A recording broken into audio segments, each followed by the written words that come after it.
मस्साजोग सरपंच संतोष देशमुख हत्येप्रकरणी शवविच्छेदन अहवाल समोर आलाय। देशमुखांच्या शरीरावर 56 गंभीर दुखापती झाल्यात। शवविच्छेदन अहवालामध्ये ही माहिती समोर आली आहे। कठीण आणि जड हत्यारांनी शरीरावर मारहाण झाल्याचं रिपोर्टमध्ये सांगण्यात आलंय।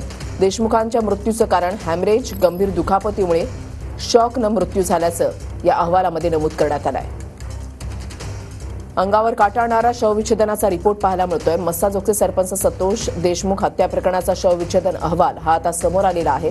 या अहवालानुसार संतोष देशमुखांच्या शरीरावर 56 गंभीर दुखापती असल्याचा नमूद करण्यात आलेला आहे। कठीण आणि जड हत्याराने शरीरावर मारहाण झाल्याचं शवविच्छेदन अहवालामध्ये नमूद करण्यात आलंय।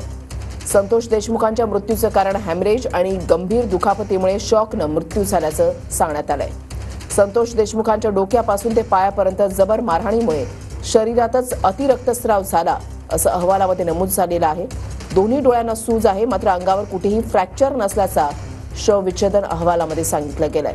चेहरा आणि अंगावर सुकलेल्या रक्तांचे डाग सुद्धा असल्याचा रिपोर्टमध्ये उल्लेख आहे। संतोष देशमुखांना झालेली मारहाण ही मृत्यूच्या 12 तास आधी झाल्याचा शवविच्छेदन अहवाल सांगतो।